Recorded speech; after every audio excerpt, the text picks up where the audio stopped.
that's the kind of practice you have to have, like not only for that end goal, but when you have to do a tedious task, what do? You make a game of it. You do a whole host of things that you engage your mind in the expectation that if I keep doing these things, I am going to get better. So like even in the midst of those difficult things or those mundane tasks, you can, I don't want to say have fun, but you can create a game that shows growth that you can see in real time. So it's not just for the end. Like we do have that expectation of that good at the end of time when Jesus comes back. But we have stuff now.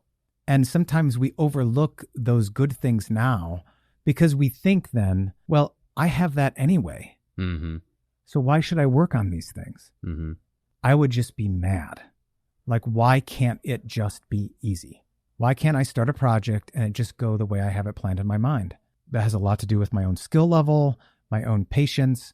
In some ways, that's how God deals with us. Like we have how it should go. And then God says, yeah, well, we'll see about that. And he wants us to learn the things he wants us to learn along the way. He's behind those things. He's using them at the very least, for our good. If we can begin to start seeing that there's a method to that madness, that initial shock of why is it so hard, then maybe we can take a step back and say, all right, I can do a lot more. Like I can actually push harder because I know that he's working some things on this side.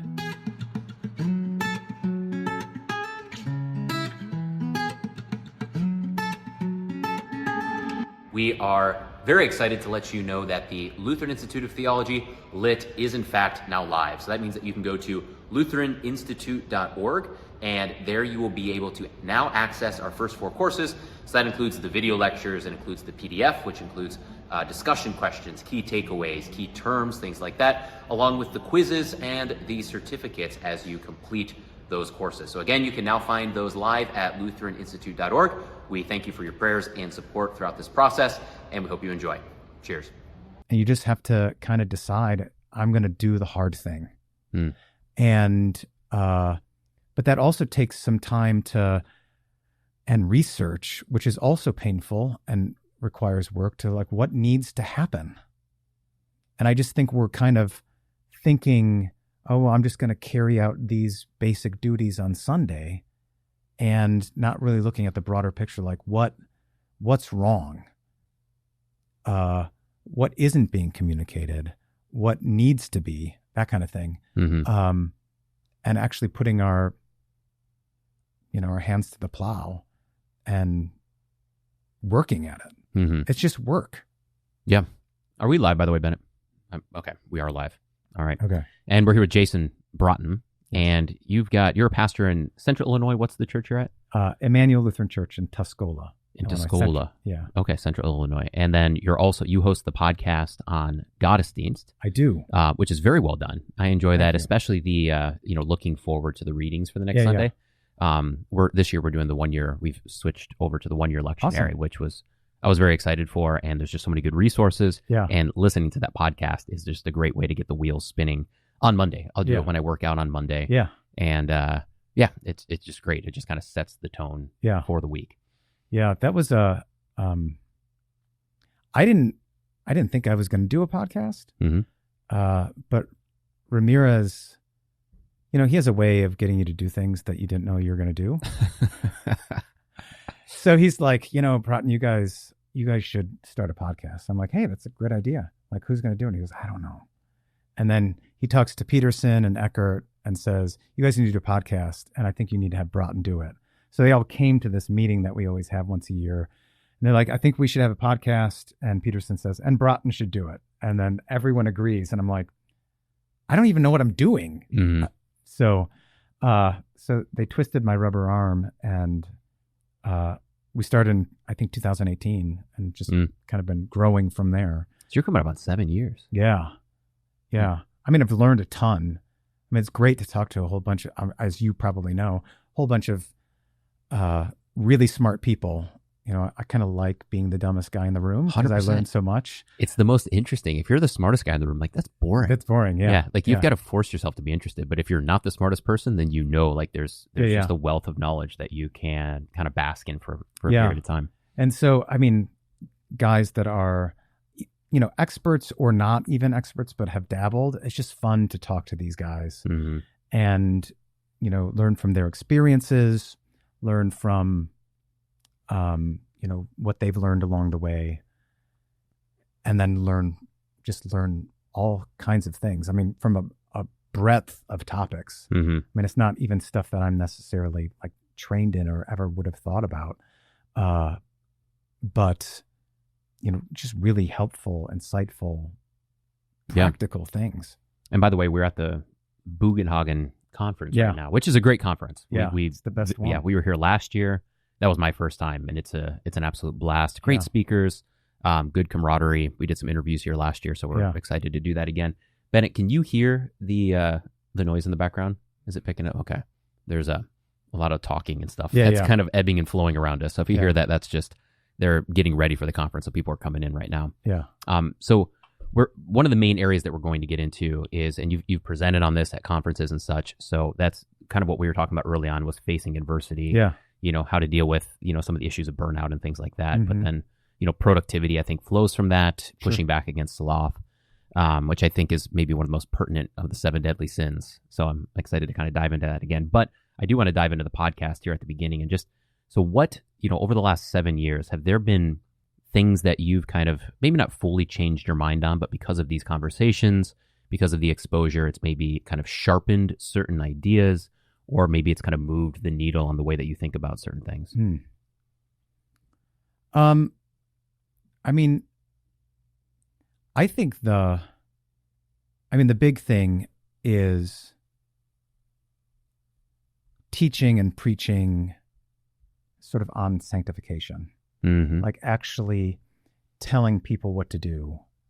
Or so like early on in the ministry, that meme where it's like, this is what people think I do, and this is what other, my family thinks I do. This is what I think I do. I had this, impression that I was solely kind of a dispenser of the forgiveness of sins, like coming out of seminary. And it's not entirely wrong, but it's not the whole story. And as time has gone on, as I've talked to different people, the necessity to kind of bring back and talk about, here are things actually in your life that you need to change. And it's not just like just going to church and receiving the sacrament and, trusting in Jesus. It is all those things, but here are actually some practical measures that you need to do in your life. So when you hear confession, most of people's questions are not whether they're forgiven. They actually believe that. It's, well, how do I kill this sin? Like, what are my steps? What do I need to do?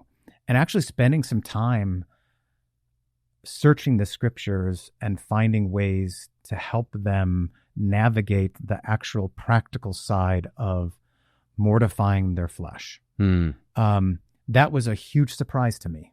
Like, I don't know why. I read the Bible. I've read all of Paul's letters, and that's like, he concentrates a ton on that. But that's not what I thought coming out of seminary. And talking to a whole bunch of different pastors or people from different traditions, like from the Reformed tradition, or has really helped me kind of understand the necessity of giving people actual things to do, things that will not only build up their faith, but also help to, slay the flesh and drown the old Adam. That's interesting, because that would have been the first thing I would have gone to as well over the last 18 months, maybe close to 2 years now of recording. Yeah. And that's the thing that I think I had some like notions of it that were kind of loose. They weren't hashed out. Yeah. They would show up in conversations with pastor buddies over a beer or something like that. And you were kind of trying to figure out the right vocabulary. But now I've talked to a lot of people that have put the right vocabulary for David Ramirez, David Peterson, Peter Scare. I mean, you can kind of go down the list of individuals that are working on this. Yeah. And, I think it goes back to even what we were talking about earlier, to where it's like, okay, your job as a husband is to love your wife, right? So you can talk about that and you can push it and you can say, and so go love your wife more. Go love your wife more, something like that. Or, God has called you into this marriage. But in the end, like at some point, waking up at 4:30 in the morning actually serves that purpose, because like if you're sleeping into the last possible minute, you're racing through the morning, you're not able to support her, you're not able to support the kids properly. Like you're setting the day up on a trajectory that is going to make it much more difficult for you and your wife to have good communication, because you're just adding stress to the situation. So in the Christian life, it's the same way. It's like, well, what's the core? Yes, go to church, receive the sacraments, like receive the forgiveness of sins, trust in Christ. Okay, so what in your life sabotages that and what in your life supports that? Yeah. And when you start to hash that out, you realize that it goes down to, maybe it comes down to like, when are you waking up in the morning? What is your routine in this area? You know, how are you managing your time at work? How are you articulating things to your kids? All of these things do, in fact, help form the Christian life, and they can either sabotage or support that core crux of what the Christian life is supposed to look like. Yeah. And, when we're at home with our kids, I mean, this is a symptom of kind of sloth as well. Like, we want to be at work to be doing something else, because we're avoiding whatever the thing is that we're doing here. Or when we're at work, we want to be at home with the kid. Like, we're never satisfied with what is actually in front of us. We're not delighting in any of those things. And we're just constantly avoiding all the necessary things so that it's like we don't feel anything. It's like we want to get to the point where we don't feel anything. And we're just not meant to do that. That's not how we're designed. We're meant to feel pain at this point, post fall, but also joy. And there's an intimate relationship between pain and joy. Like, you can't have one without the other. Yeah. Even physiologically. Right. I mean, just physiologically, like if we talk about cold showers, cold plunge is one of my favorites. And luckily they have one at the gym I'm at. Yeah. And when you come, like, that is quite painful. I mean, almost mentally. I mean, it's like, once you get in for 10 seconds, like, you can really master that. But when you come out, like, your endorphins skyrocket. Yeah. And I mean, I haven't looked at studies, but I would assume the same is true, where you say, okay, for the next 30 minutes, I'm going to do like these most difficult things and have these difficult conversations. I'm just going to focus on this thing that I know I don't want to do, and I'm just going to get it done. Like, that actually produces a physiological response where endorphins go. And then there's joy. And of course, the way that our bodies react, which God has created, it mirrors the spiritual health of our life as well. Yeah, I think the thing that has been missing in us giving advice, like pastors giving advice, or telling people what to do, has been like, not just, as you said, love your wife, but what does that look like? What are the actual brass tacks of that? And there's your mileage might vary on certain tactics, if you want to call it about that. But we should be willing to say, okay, well, let's take an inventory of what you are doing and what needs to change in that. Like, and I think when I came out of seminary, it was kind of like, that's for you to figure out. Right. And sometimes you need counsel. Sometimes you need to work through, okay, here's the overall strategy that the Bible says, and it actually gives you some tactics along the way, gives you wisdom, practical insight of applying those things. And sometimes you can't do that on your own. Sometimes you need someone to help you through it. And having this podcast has kind of opened my eyes to, we need to be more intentional about not just saying do devotions, but do this. And if that gets to be too much, of course you can back off. Like, your salvation does not depend on you doing this exact devotion. But actually telling them what to do. That's what they want to know. They want to know, if I want to do devotions, what do I do? Walk me through it. Give me the thing to say.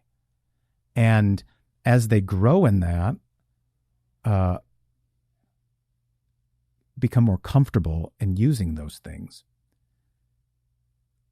they can branch out and add more, and because they've been cultivated by doing a particular thing for a certain amount of time, to say, you know what, I think we're missing this, and now they can see what they're missing. Yeah, I wonder, I'll hear that a lot in sermons where it'll be like, make sure you have a devotional life, or, make sure you read your Bible more. And even for myself as a pastor who's gone through seminary, like if you were to put me on the spot, maybe even just 2 years ago, and be like, you need to do more devotions, what are you going to do? I probably would have scrambled on that answer, right? Because I wouldn't have necessarily been able to articulate, like, here's exactly what a good devotional, like I might be able to say, here's what we're doing right now. But lots of times I was like, well, I just picked a book off, or maybe I just, I'm going to read through the book of Matthew or something like that. And, so if that's the case for someone who's been through seminary, then for the normal person in the pew, if you just say, do devotions, they're not going to know what to do. It's like, well, say, for $25, you can get the Treasury of Daily Prayer. Yeah. And why? Because that's going to walk you through the Bible. It's going to follow the lectionary. Yeah. The readings from the Old and the New Testament are going to align to such a degree where you're not going to get lost in the book of Ezekiel. Right. So it's like, there you go. Like, read the Daily Treasury, do it in the morning. If you can't do it in the morning, do it in the evening, with at least your wife, your kids as they get a little bit older, maybe light a candle. That's a good little trick for the kids. If, if they're going to be distracted, that's something that they can be excited for. They can light, especially at certain times of the year, you can do some liturgical things there. Yeah. Here's feast days. Here's one a month. There's, Bennett, do you remember, or do you know Kristen Einertson? I've heard All in the Household, I think is what their thing is. They do. Yeah. They've got this, liturgical. Yeah. Yeah. And there's so many feast days, and they've got like, well, here's what you can bake on this feast day. Right. Now, are most families going to be able to do all of those? Yeah. No, but maybe you could pick one a month, and then you could move towards that. And it's exciting. So, in other words, normal people are not going to figure that out on their own. Right. Like, you have to be able to say, here's a good starting point. Right. It's not the only one, but start here, and it can build. Yeah. Or, even during certain seasons, it can get smaller. When my boys are in baseball, our devotions look a little different because, we're in a small area, and so you got to travel. I mean, this is just normal baseball, like, not travel ball. And you got to travel, 45 minutes sometimes, and the games are in the evening. And so supper time looks different. And then devotion time, we always do them before bed. And so we have to, like, okay, what are we going to do? Like, what are we not going to sing now? It's got to be something we have memorized. All those kinds of things. It can in a particular season get smaller, but not go away. Mm-hmm. What would be advice that you would give to, let's just take myself as an example, so we've got 4 kids aged 5.5 to, really fresh, right? Mm-hmm. So for people that are in that younger stage, what would be some advice that you would give to them to say, okay, here are some good things that you can do for family type devotions? Yeah. Well, I mean, I know what I did with young kids. Basically, in the beginning, we would just begin with the invocation, recite the 10 Commandments, say the Creed, the Lord's Prayer, and then Luther's evening prayer. And as they got older, the young ones, after that prayer session, we could put to bed, and then we could read something with the kids, the bigger kids who weren't as squirmy or running around or, falling asleep. And then, read through. So my 2 oldest were our boys. So, we would go through like 1st and 2nd Samuel and Judges and kind of all the battle things. Yeah. And a lot of the Old Testament. And so they would get the stories, or sometimes I would use just like a Bible history book to get all the major stories from the Old Testament, all the major accounts from the New Testament, so that it was basically Sunday school at home every night. Mm-hmm. And then, they'd ask questions sometimes, and sometimes I just would comment a little bit about this. But the kind of structure would always be invocation, 10 Commandments, and then, you'd add, if they're going through catechism, more catechetical memorization stuff. Let's recite this together. Sometimes a hymn. But the core was always the invocation and then the primary texts of the first 3 chief parts of the catechism. It seems like repetition is so important for kids. Yeah. And it was always at the same time. So, I mean, and that's helpful too. Yeah. So let me ask you, just kind of shifting a little bit, because I want to make sure I don't forget about this. So with Goddesdienst, right, I'm kind of interested. So, of course, like the birth of Goddesdienst has to do with making sure we are focused on and recover a proper understanding of the liturgical form in the Lutheran Church, right? And that's kind of the core of Goddesdienst. But you guys have now branched off, and you guys cover a lot more different topics, as you were talking about with kind of recovering the third use of the law and sanctification in the Christian life. So where do you see, and the podcast plugs into this as well, because it's 7 years old, but Goddesdienst is what, 25 years-ish? Try to take a guess. Maybe 30. 30? Okay. So what's kind of where do you see Goddesdienst going here in the future?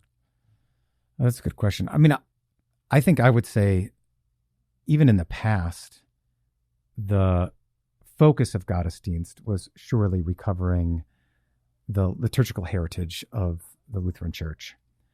But I think part of that was it was the kind of the superiority of the common service. So setting 3 in LSB, the superiority of the 1-year lectionary, and then the centrality of the sacrament of the altar as like the things that kind of were core for Gottesdienst. And not all the editors agree on all of those things. You know, we once had an editor that was really into the 3-year lectionary, or an editor that really liked some of the other settings. But I think on the whole and for the most part, those were kind of the 3 touchstone things that Gottesdienst was setting forward. And I think those other things that have come along are part of that.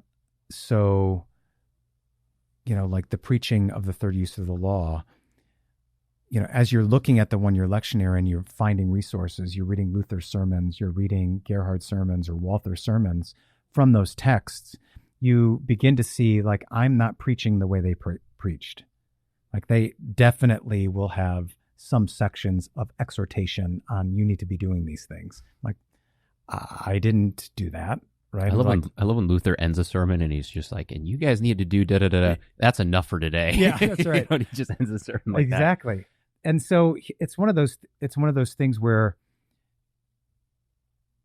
I think those things remain central, but as, I don't want to say controversies, but as things pop up in our existence in the world, things connected to that become more apparent. So, you know, when the Missouri Synod was going through the kind of huge outgrowth of contemporary worship or the church growth movement, then we were necessarily focusing more on the actual liturgy instead of, and the centrality of the sacrament of the altar, instead of like the 1-year lectionary per se. But as we see things popping up in our culture and in the world and in the synod kind of at large, the attacks on the Christian life, well, you inevitably end up talking more about preaching and teaching from the 1-year lectionary, and how did our fathers do it, and are we doing the same thing? Why aren't we doing the same thing? So I don't know what's coming, right? So I think those things will still be central, but how Satan is attacking those things, it might look different, and so there might be an extra emphasis on a particular part of that triad. So it's responding to the different ways that start to manifest where those things are under attack within the church. Yeah, that's right. And it's kind of putting your finger on that and then speaking against that, you know, thoughtfully and articulately. Yeah. I mean, we don't want to be reactive. Sometimes we are. I mean, we're human, and that's part of the battle, right? Like the enemy shows up on the south, and you kind of shift your forces. You're still protecting your wife and children at home. But in the end, like, you have to shift your strategies. Yeah. And so we'll always focus on all three of those things. So there's always going to be guys who are going to be writing and diving into the rubrics and finding evidence for, why we should still do these things, even though, we're being called like papists or things like that. But the bulk of our discussions are going to, particularly on the blog, are going to be what's happening actually in real time. Mm-hmm. And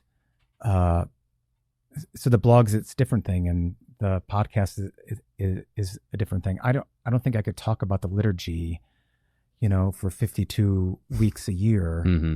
There's some guys who could, but I don't know that I could do that.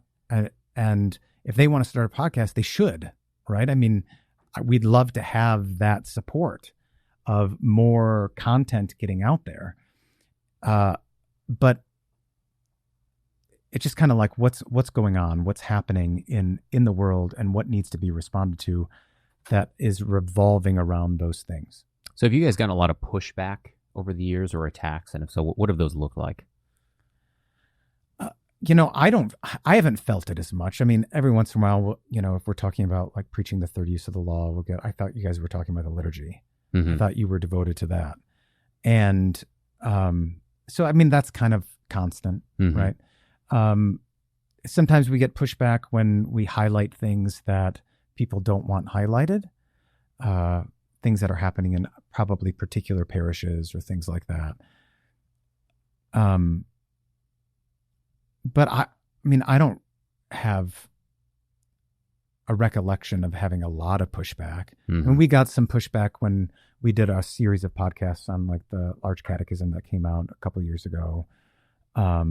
Or if we do kind of more spicy topics like discussing racism in the Bible mm-hmm. or racism in the church, if we don't want to handle it with white gloves, so to speak. And I think it's important to talk about these things because there's a lot of stuff being talked about, and I think it would be foolish for us not to address them, but not like pushback in the sense of, you're evil and I hate you. Now, maybe they're saying it in private rooms, right? I mean, maybe they are. I don't know. Which is fine as long as you don't. Yeah. If they are, I don't know about it. Yeah. Right. Necessarily. So what is your take now that we're a couple years removed from the small catechism? The large catechism? The large catechism debacle.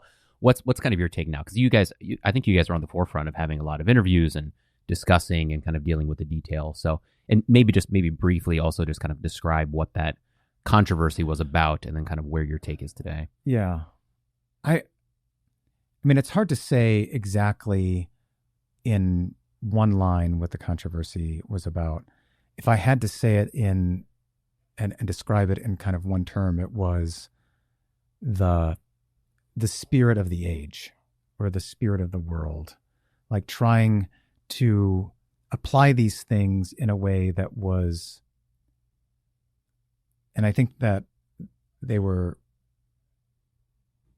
don't think they were trying to be disruptive or, contrary to our confession, but I think there were just some things that the editors didn't realize were triggering,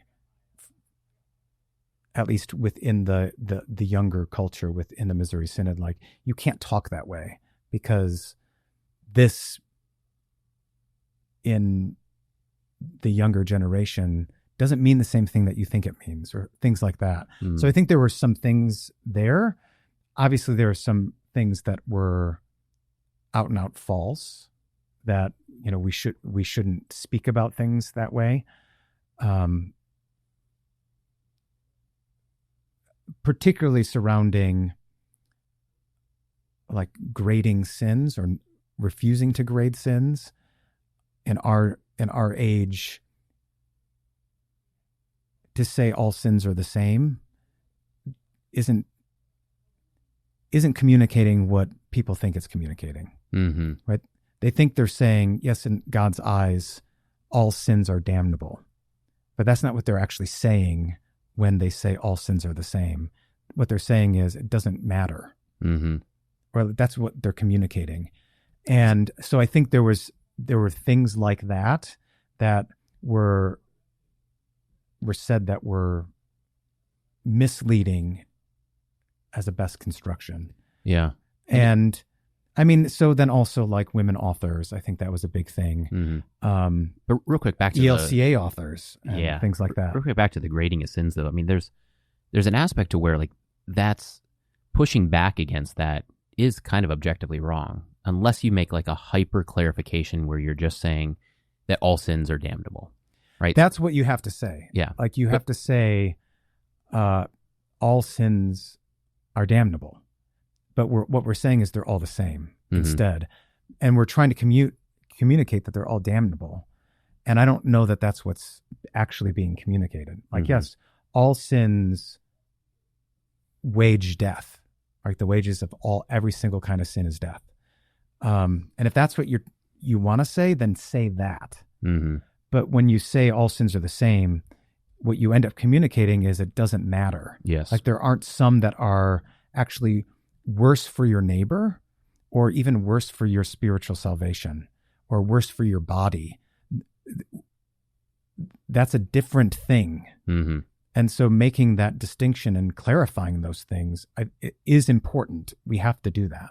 And it seems like it's cut from the same cloth of even kind of the denial of sanctification in that, like David's a good example where it's like, okay, so David commits, adultery, kind of murder, facilitates mass murder to cover up for it, right? And he's forgiven, yes, but like his family is also decimated from that. Mm-hmm. Like there's just, God forgives David and his entire family is in shambles after this. Yeah. I mean, you've got his brother rapes his son rapes his daughter or stepsister. Yeah. I mean, you've got all of this tragedy. And like, that's, I think, a much better way of understanding or articulating sin in that way. Of course, like you can make that paragraph that says all sins are damnable, and that's important, and you can expand on that. But the reality of what we deal with for the most of our life outside of that theological maxim, which is important, especially when you're dealing with original sin. But like the reality is there's all sorts of pitfalls in your life. Yeah. And be very careful because there are some that will likely cause irreconcilable damage this side of heaven. And it doesn't mean it can't be rectified outside of heaven, but everyone that we communicate with and interact with has not died yet. Right. And therefore, those pitfalls are real, and the Christian life has to speak to and give form to. Yeah. If you do this, like if you commit adultery, like the statistics of your children having a successful marriage plummet. Yeah. Like, do you understand that? So like, if something's tempting you in that direction, like wrench yourself out of that, whatever it takes. Yeah. Yes, afterwards, God will forgive you. And like, there is like, heaven is not, that door's not closed to you. Right. Like, you're going to decimate your children. You understand that? Like, yes. and they use even more grandiose ones than adultery. Yes. If I remember right, in the large catechism, which would have even, degrees of magnitude, more types of community and family, decimation. Yeah. And so,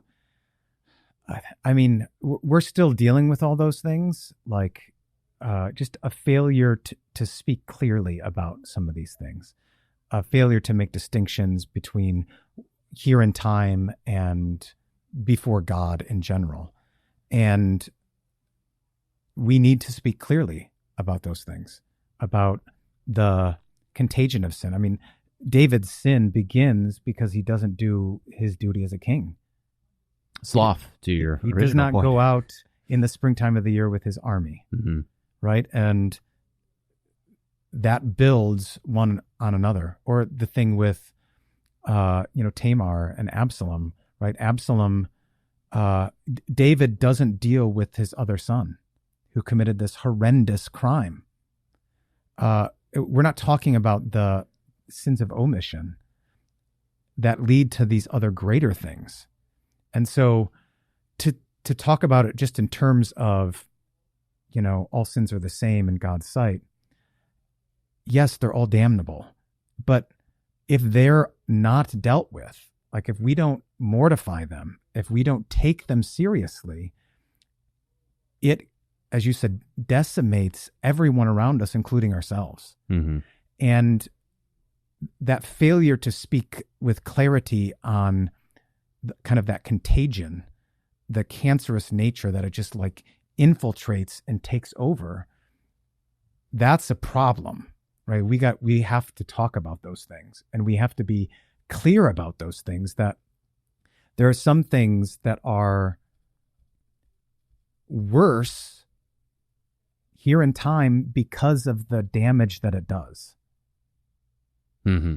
What do you think led to, and not just the large catechism, like that might be kind of a data point that you can pin to, because Sure. you can look to, specific writings and agreed upon in a process, as you said, that brought in ELCA individuals and, whatnot.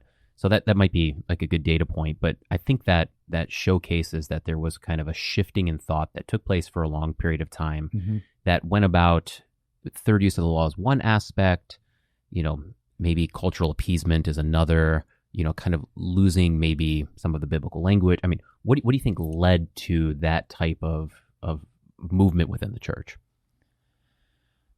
I think that's really hard to put your finger on, but I think kind of two things. One is an ignorance of our past, like just not being familiar with the works of Walther and Luther, like so not imbibing the pattern of speech that they handed down to us, how they thought or spoke about things.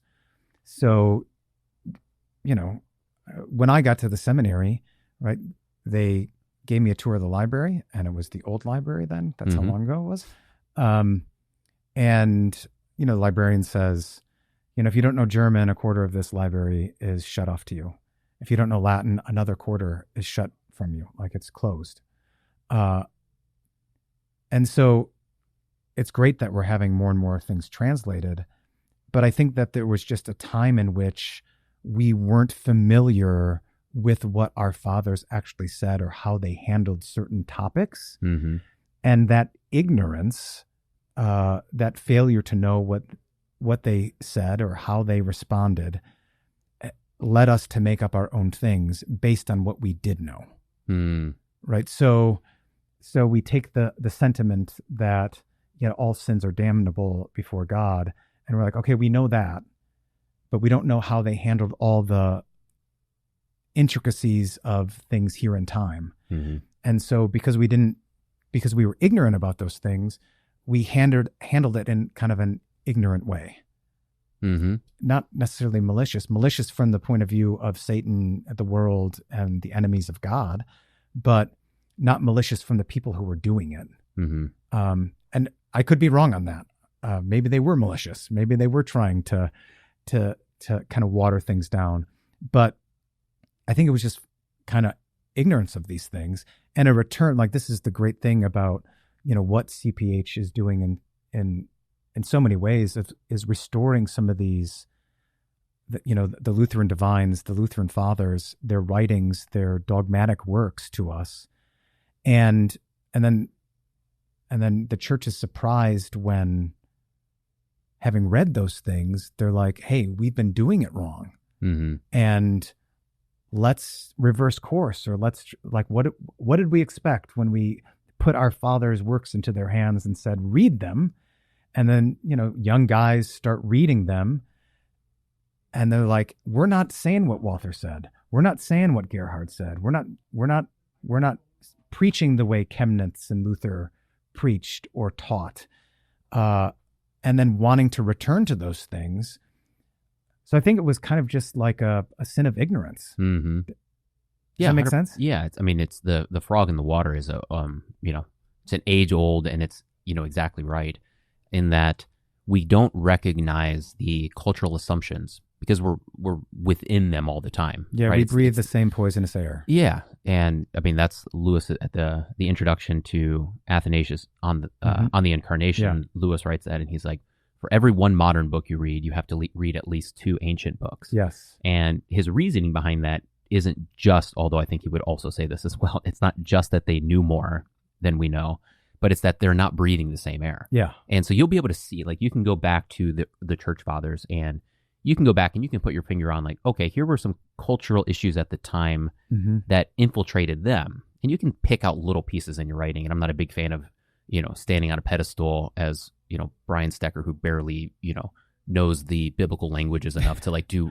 real good work with it. And these guys knew the languages, fluidly. So hyper humility there. But you can say, okay, there were definitely some cultural things at the time. And it's easy for you to see because you're not in that culture. Right. But then flip it around and they're able to speak clearly on things that we don't understand because they're not breathing that same poisonous air. So you really do need to lean on those that have gone before you, just practically speaking, because they don't have the same blind spots that you have and everyone that you converse with has, and every modern book that comes out and every TV show and all the music you listen to, if you're listening to modern music, like you're just always, infiltrated with those blind spots. Yeah. And blind spots is the perfect word for it, because I mean, this is something that I'm always asking young guys who come out, especially as someone who's doing a podcast, like, what are our blind spots? I mean, I can't know them myself because I'm blind to them. I need someone from the outside to be able to say, hey, I think you're missing this. And then to, have some humility and say, okay, well, maybe I have. Let me read about it. Let me investigate. Tell me why or how. What, make your argument for the reason that this is super important, or, and every generation has to deal with those. But we have to continually deal with them faithfully and not begin to rest on our laurels, because there's always something to do. Yeah.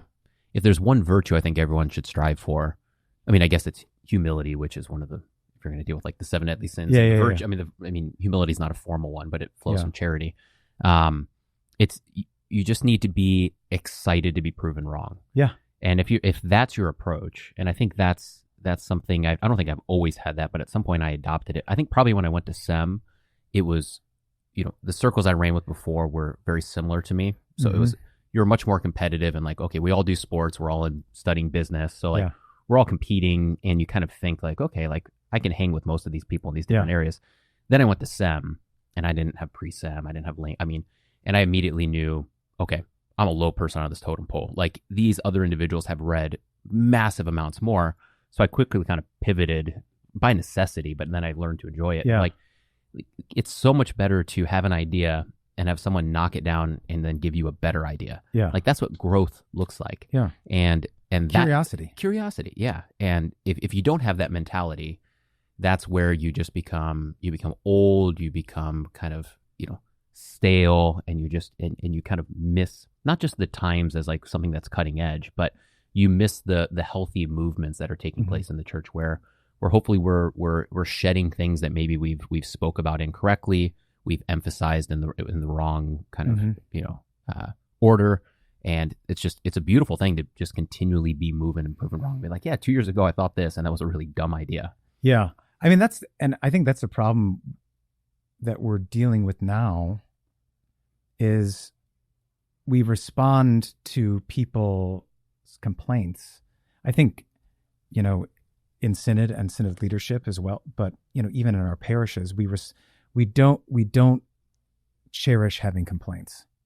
Instead of like, okay, I'm getting more information, I'm learning something about where they're coming from. I can have some kind of empathy or understanding of what they're going through.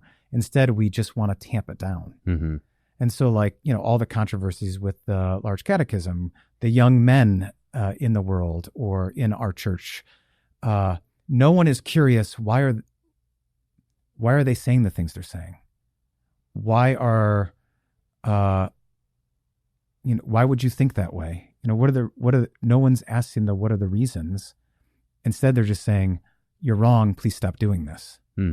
And maybe they do need, right? I'm not saying it doesn't need to happen, but it seems like no one's asking the questions of,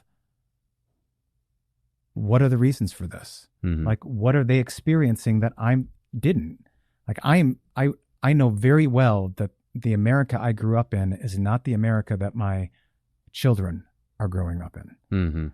It's very different. It looks very different.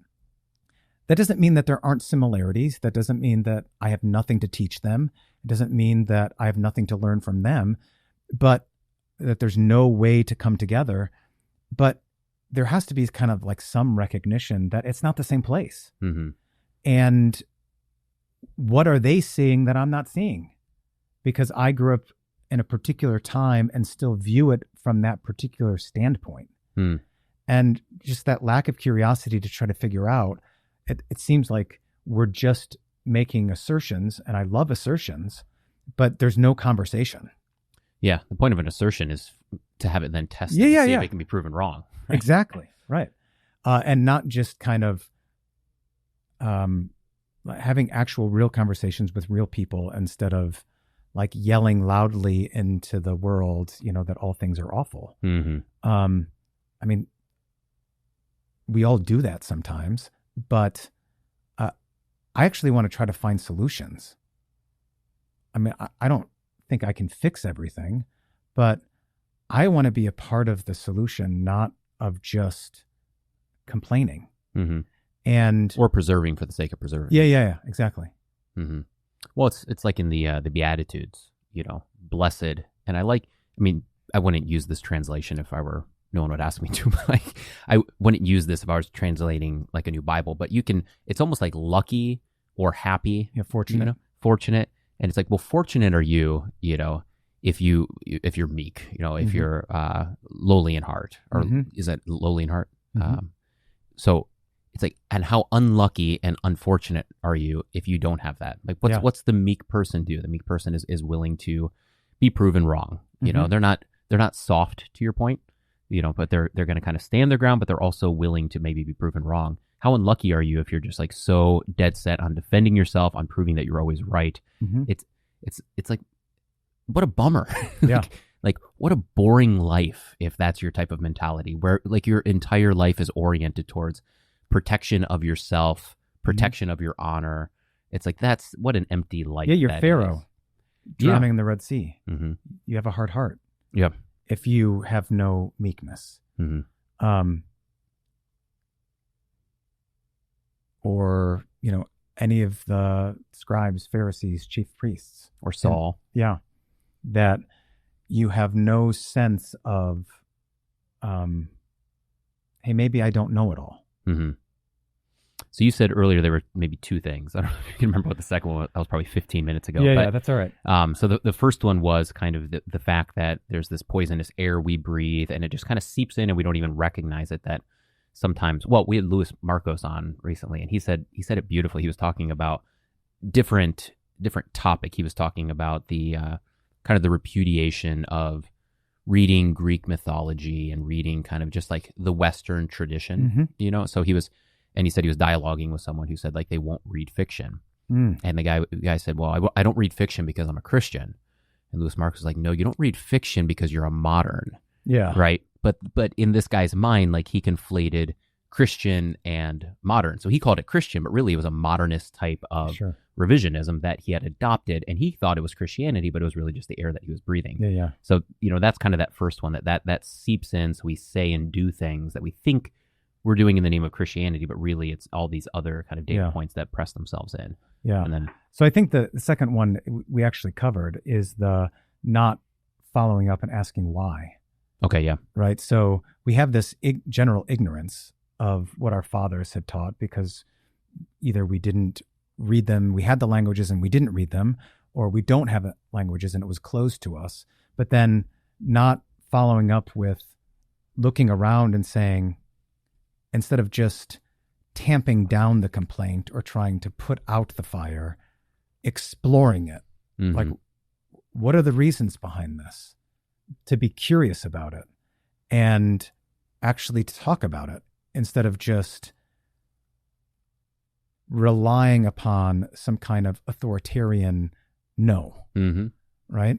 And again, there's a time and a place for that. Right. Like when you're a father or you're in the government or you're a pastor saying, no, you can't sin like that. You can't do that. There is a time and a place for that. I don't want to say you can never do that. There's also a time and a place that there should be some engagement on the why behind it. Mm-hmm. And I guess I don't want to say striking a balance, but finding knowing when to be no Mm-hmm. and knowing when to say, I think we need to explore this. I think that's what, like in our age, we're just doing a very bad job of. Yeah. And if you mix those two up, you actually end up, you throw fuel on the fire. Yeah. And it's, I mean, maybe a good example is the Latin Mass in the Catholic Church. Oh, yeah. And There that, you go. like at first that was kind of fringe, meaning it was a very small group. Yeah. And their response to it eventually was, you cannot do this. Yeah. Right. And they really stamped down on it. And then what happened was all they did was they just fanned the flames, Yeah. and it just got bigger and bigger. And they never asked the question as to why. And really what it was I think, as an outsider, looking in on this. And we've had John D. Davidson came on, he's a Catholic, and he was, I was like, oh, like St. Mary's Basilica is here in Minneapolis. If you want to go there on Sunday, like it's the first basilica that was built in the U.S. It's absolutely beautiful. He's like, no, I'm going to go to this church over here. He's like, I only go to the Latin Mass. Yeah. And I was like, okay, respect. He was a great guy. But like what was really happening was this young revival in the Catholic Church Mm-hmm. that was very interested in what are our liturgical roots, Mm-hmm. what kind of things are we missing, because we can sense that something is off. We can sense that the culture is influencing us to some degree. We don't know exactly what it is, but there's just this resurgence of young men going back to this. Mm-hmm. And I mean, I think they backed off this recently, and now I think they're allowed to do that within the Roman Catholic umbrella. But when they first snapped down on it, all they did was all those people said, well, we're going to go harder. We're going to go harder. And that's always the case. I mean, like you said, there is a time where you have to do that and deal with those consequences. Yeah. But if you have those conversations, you can usually say, okay, here's some reasonable things that you're striving towards. And maybe here's some unreasonable things. And you can kind of steer it in a nice, healthy direction and figure out where that real line actually is. Yeah. But if you stamp down, then that side, and let's just imagine that side's even wrong. Let's, not necessarily the Catholic one, but let's just say you stamp down on something that's happening in the LCMS. Yeah. And maybe they are wrong, but the people that get stamped down on, they're not going to read it that way. Mm-hmm. They're just going to double down, and they're probably going to become even more radical. And then you're going to get a group that might maybe started 20% off, and eventually they're going to become 75% off and be 10x as big. And now you've just created a monumental issue. Yeah. And it's knowing when it's appropriate to stamp down and when it's appropriate to explore. Mm-hmm. And I think that's really what we're struggling with is how are we as pastors or, parents at home or, the government, all these spheres, how do we navigate being fathers in that sphere? Mm-hmm. And sometimes you misstep. Like as an actual dad, with 5 kids, there are sometimes when I stamp down, when I realize, I shouldn't have stamped down. Yep. And then it's incumbent upon me to say, I was wrong for stamping down on this. Tell me more about this. Like, but we're not like being fathers in these spheres anymore. It's like we just want to be, we just don't want to be bothered with things. Mm-hmm. And as a dad raising boys or girls, you have to be bothered, and you have to be, that's the pain. You've got to go through the pain. Yeah. And it can't be avoided. And you're either going to have this kind of pain here up front, or you're going to have it later and likely worse. Let me ask you kind of one more question in this sphere, and then I do want to get back to, what you presented on with dealing with, we've kind of dabbled throughout, but I've got a couple specific questions I want to ask you on kind of dealing with hardships and dealing with kind of overcoming obstacles and such. But so as you've kind of gone through these interviews over the last 7 years, as you've kind of, you're dealing with a local church, but you're also dealing with kind of the macro church and understanding what's going on. So are there things that make you optimistic within the LCMS, kind of trends that you began to see that maybe weren't there 15, 20 years ago that you think is just healthy for the church overall? Mm-hmm. I mean, I see the young people in my congregation as, on the whole and for the most part, all in. Like they are reading their Bible daily. I get questions from them in Bible class. Hey, Pastor, I was reading in John's Gospel and this came up and I didn't understand it. Whereas, sometimes from like lifelong Lutherans who are older, they don't want to admit that they don't know. And the young people admit they don't know something and they want to know more. And they're just very frank about it. Like, I don't know these things and I want to know more. What else can I read? What else should I know? They're exploring it, right? So that's very optimistic. We don't have, in my small town, we don't have like tons and tons, like say in a city somewhere, but that's really optimistic. I think that like post-COVID, the people who are still there are people who are committed, right? So they are excited for being active in their community, standing for what we believe, and sometimes overzealous, because they'll do things and I'm like, oh, let's just pull the reins on that just a little bit. Like, I don't want to take away your zeal, but I don't know that we can go that direction yet. But it's nice to be able to say pull back instead of having to feel like I got to, get the whip out to say, let's go, let's do something. So I think there are people have some energy now to like, because they've seen that we can do small things and those actions will actually profit. They have some profitability to it, not in terms of wealth or money, but they produce something. And I think for a long time in parishes like mine, all they've been seeing is decline.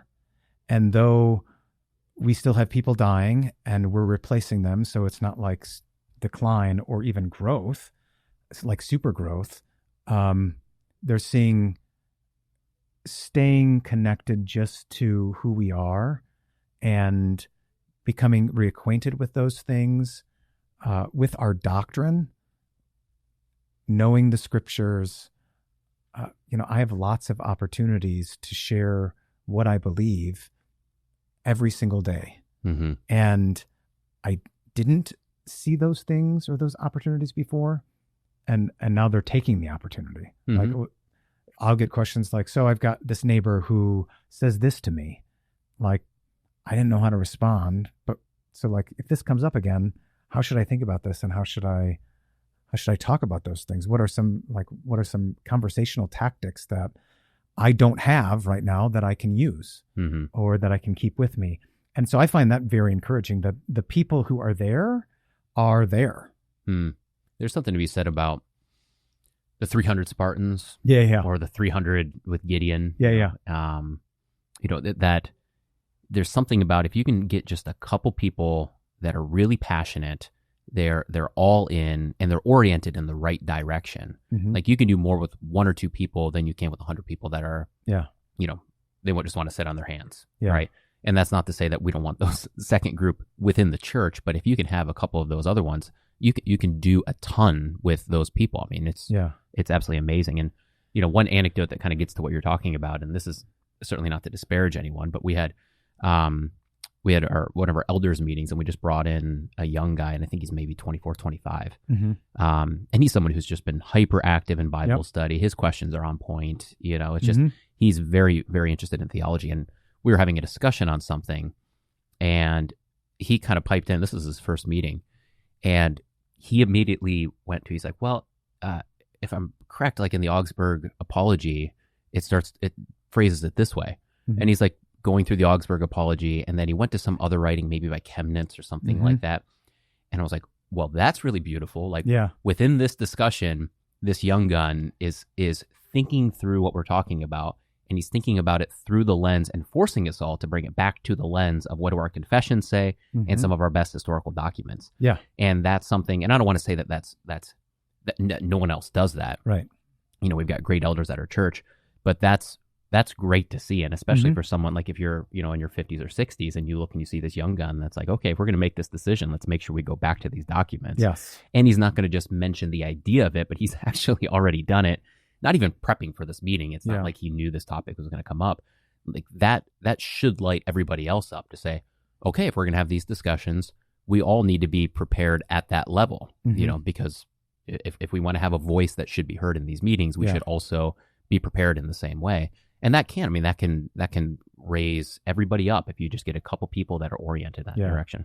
And I think also just people who are oriented, that just because you tried it 5 or 10 years ago doesn't mean it doesn't work today. Yeah. Like sometimes you get people who are younger who are like, have you done this? And, they'll say, yeah, we tried it 15 years ago. It's like, well, it's a different time. Mm-hmm. Like, why not try it again? Or, just the willingness to kind of put yourself out there and kind of look like, look the fool for Christ. Young people are willing to do that. Mm-hmm. And, sometimes as we get older, we get jaded, and you've tried so many things and it doesn't work or whatever. And then you just give up on trying. Mm-hmm. And that's a horrible place to be. So having some vitality in who's to say it won't work now, or even if it doesn't work, is it actually good for me to do? Mm-hmm. Like I canvass our town. I've never seen anyone come to our church because I've knocked on doors and invited them to church. I've seen people come to church that I've never talked to. So maybe God is, giving us growth in that area, saying, well, keep doing what you're doing, but it's not because you did it that this person is coming. Mm-hmm. So, to save me from pride. But it's actually good for me.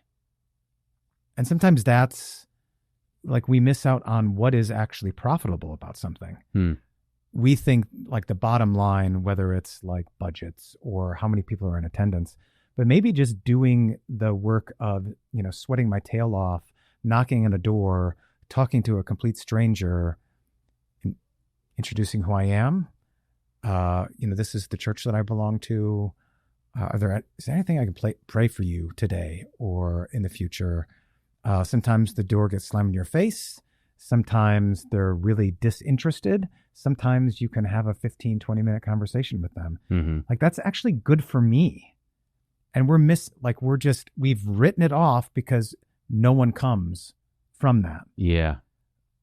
Well, what are we saying to God when we write something off that the church has done for ages, just going out and talking to people in a very rudimentary fashion? What are we writing off of how God can work in us what needs to be worked? I like the example.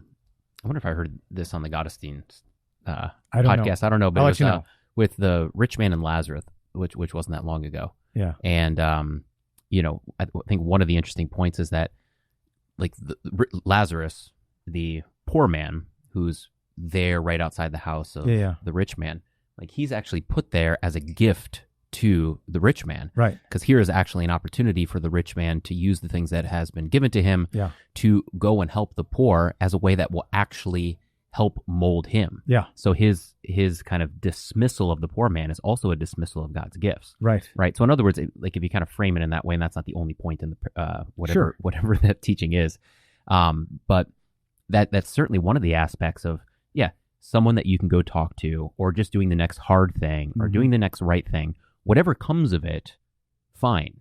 But just doing that thing is actually God's gift to help mold you and to help form you and to help solidify your faith. Yeah. And so we are sometimes looking at the wrong prophet. Like we're just looking at a particular angle instead of seeing, this is actually formative for me, and I'm closed off to it because it's not gonna do what I want it to do. Well, it's not about what I want it to do. It's about what God wants it to do. Mm-hmm. And just being open to those things. Like, what are we going to learn about ourselves? Sometimes you need to go through, like in a congregation or just as a pastor or as an individual, you need to go through a time of you doing things that you're bad at to show you that you're bad at them. Mm-hmm. So that you can say, oh, this might have gone better had X, Y, and Z been in place. Okay, well, let's try that now. I mean, we end up getting closed off to a lot of opportunities for our own benefit and those around us. Mm-hmm. And it's just such a like stilted way and narrow way of thinking and of acting, because we're not thinking about growth across all aspects of life. We're just thinking of what does growth look like budgetarily or attendance wise. And that's a very narrow sense of what growth is. Yeah. I've got an example there, and I won't give all the details because I really don't know what to make of it. But this led to probably the only time in my life where I'm not sure if it was like a supernatural type miracle experience, right? So, and because I'm not sure what to deal with that, I'm not even going to speak about that. But the interesting point is what preceded it. So I was out to lunch with a buddy who's very strongly Christian, different background. This is back in Nashville, New Hampshire. And he was talking about one of the things he likes to do is he likes to just help pray with people, kind of, right? He's hyper extroverted and whatnot. And so he was kind of telling these stories, and I was just kind of interested in, so good lunch. And then we leave, and then I'm walking back to my car, and there's a lot of homeless people in downtown Nashua. So I walked by one, and I'm not the person to like just stop and pray with someone randomly, right? Which shame on me. So I've just had this conversation, and I walk past this guy, and I'm like, I've got to go pray for this guy. Like I know I have to. Yeah. Like I've just had all this conversation, so hyper awkward, right? So I go to this guy, can I pray for you? And he's like, sure. And some things that happened, and so I pray for him. Rudimentary prayer. I'm really uncomfortable. This is something that I'm not used to doing, and but some real good came out of that after the fact, and it was just one of those things to where I truly believe that God put all those situations in place. It's not like that guy showed up to church that next Sunday and, pulled his life together. I don't know what happened, with that individual, but either way, what came out of it was, hey, Brian, here's something that you never do that you probably should do. You shouldn't feel the pressure that like when you go out to dinner with your wife, like you've got to spend 45 minutes doing this every time. But like, this is something that you should remember. This is something that I've called you to do. And then by the way, just by doing it, I'm going to bless you in a way that you can just remember that this is something that you're supposed to do, right? Yeah. And that's what happens after the fact with that. I don't know, but I do know that God wants me to step into those situations and that there's rewards built into that. Not like a boost in my paycheck or something like that, but just being closer to God because you're doing the things that God has created you to do. And you get better skills at doing it. I mean, this is the person, the cashier at the grocery store. This is, if you're going through the drive-thru at McDonald's. I mean, how often is it the case when we go somewhere and we're going through the checkout line where we have just a little bit of conversation like, oh, hi, did you find everything you need? Yeah. Mm-hmm. And that's all. And then we say, thank you. And they say, thank you, come again. Mm-hmm. You have maybe 3 or 4 minutes. You can actually ask them about how their day is. You can, if it looks like they're having a bad day, you say, it looks like you're having a bad day. And they will tell you about the bad day. Yeah. And then, are you a Christian? I'm a Christian. Can I pray for you? Is there anything that you want me to pray about? Do you want me to do that right now? Or do you want me just to add that to my prayers? Mm-hmm. And it's just, sometimes I tell my wife this, and I've said this to other people. Sometimes I feel like, we were talking earlier about, coming out of SEM, you had a particular idea of what you were doing. Sometimes I feel like my actual job is just to teach people that they're human. Mm-hmm. Again, like that they've become so detached from their humanity that they don't recognize humanity around them. And like being hospitable, seeing someone in the pew who is tearful through a hymn, and then having that human curiosity to say, hey, I saw you were, kind of sad. What, anything going on? And sometimes something is, and sometimes no, this was my dad's favorite hymn. Mm-hmm. And he passed away 3 years ago and I missed him. Mm-hmm. So there are like literally thousands of opportunities throughout a week where this kind of thing can happen, but we're so consumed with other things that we're just passing them, like the rich man you were saying, right? Mm-hmm. He actually literally he has to step over Lazarus on his front porch to go about his day. How many people just around that we're just stepping over because we're not recognizing that they're the ones right there that God put in our sphere. Are we being a neighbor to them? Not that, not that we can save everyone, but in our daily lives, how are we living that out? Yeah. And it's one of the ways I've heard it phrased is, every opportunity, there's always an opportunity for the Holy Spirit to work, but the Holy Spirit does work through means, and it doesn't mean he doesn't ever work through ways that we can't understand. Sure. But, for instance, the Holy Spirit wants my children to be formed in the faith. Yeah. How is he going to do that? He's going to do that through myself. He's going to do it through my wife, certainly others, but primarily between the two of us. Yeah. Actually like doing devotions with them and teaching them the 10 Commandments and, speaking and teaching them Christian things through all of the different examples that we're going to run into when they get in a fight or they hurt themselves or they mouth off and whatever. Like just having supper and praying over a meal. Yeah. And having that normal conversation that you will inevitably apply the word of God in those circumstances. Mm-hmm. If you never sit down for supper, that never happens.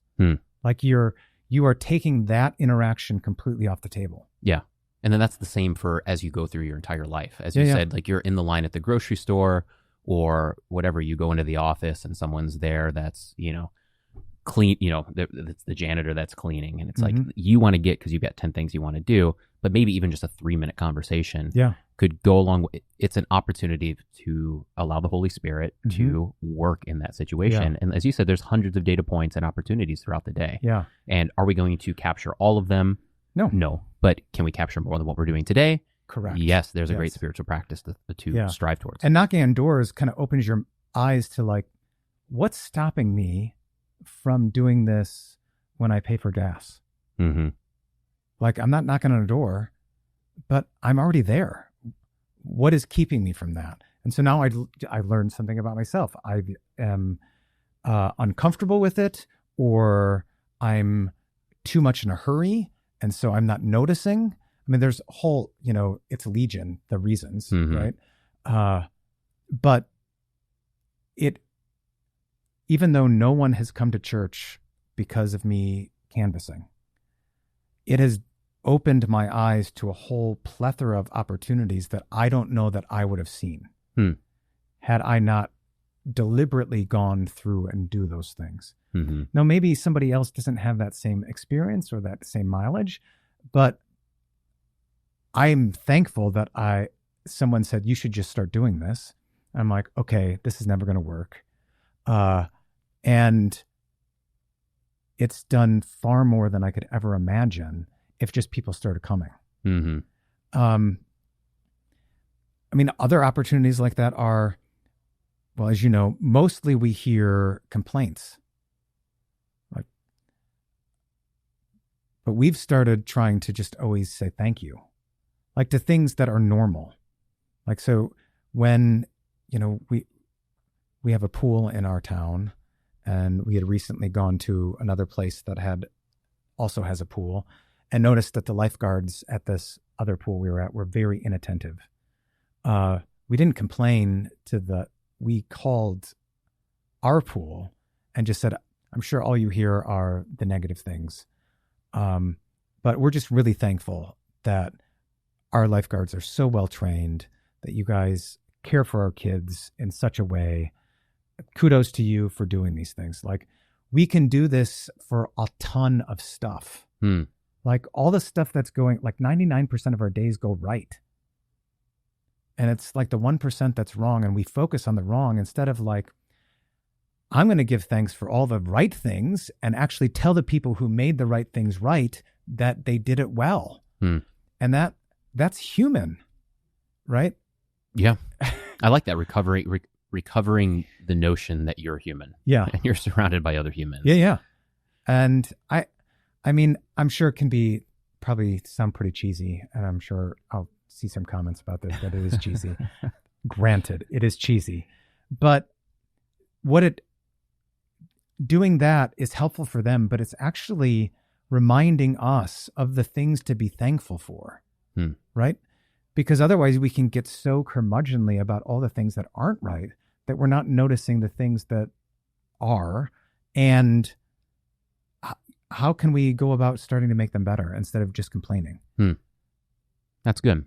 I think that actually, a lot of this actually kind of leads into even what we're talking about. We've been talking about a lot of things, but into the kind of overcoming obstacles and challenges. Yeah. A lot of this is overlap. So let's take a quick break, and then let's kind of circle back and kind of tie a good bow on that teaching. Sounds good. Okay. All right. Bennett says we are back. So let's jump back into the understanding of overcoming obstacles. And I like how you phrased it earlier with kind of this like pastor burnout, because I think that gives us a specific thing to look at. So I am interested to hear your take on, and maybe I'll put some context around this, but that's been a focus, right? And I remember, I think I went to 2 or 3 pastors' conferences in a row, at least 2, because I know we had it in New England, and then I took the call to Minnesota. Okay. And the first one there, it was like all about pastor burnout. Yeah. And that was like the topic of the pastors' Pastoral conference. wellness. And I was very tired of it already. And I was like, what's this? Like, we just have such a hyper focus on this, and just interested to hear your thoughts on why that's the case. Is that healthy? Are we going about it in the right way? What's going on here? Are we going about it in the right way? I mean, I think it's good to be mindful of this. I think that there's a misdiagnosis on what actually helps for pastoral wellness. I think the people who are focusing on it are thinking we need to ameliorate or make better like their pay standards or things like that. None of us got into the ministry for pay. Like what Napoleon says about what's the best thing for an army. Like, yeah, you need your munitions, you need your ability to move people from this place or to move supplies, you need your supply chains. The best thing for your military, for your army, is actually morale. And making sure that the morale is up. Well, what works for morale? Part of that is that if there is like discontent, particularly over things that are going wrong, or that you're seeing on the ground floor, that people are interested on, like, what is it that you're seeing, and how can we help, or can we give you the loosen the reins to let you after it?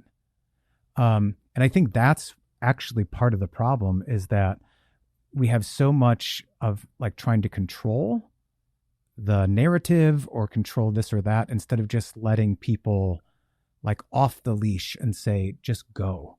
And we will support you even if you say something that's off color, even if you say something or do something that is not something that I would do, but I see why you might do or say some of those things. Right? So I could have a private conversation where you say, maybe not do it that way, but then publicly actually support you. Like, no, he's right for approaching and trying to address these things. So I think more of our pastoral burnout is we don't have a cadre of people that are actually, that we feel are standing behind us and actually saying they're doing the right things. They're saying the right stuff.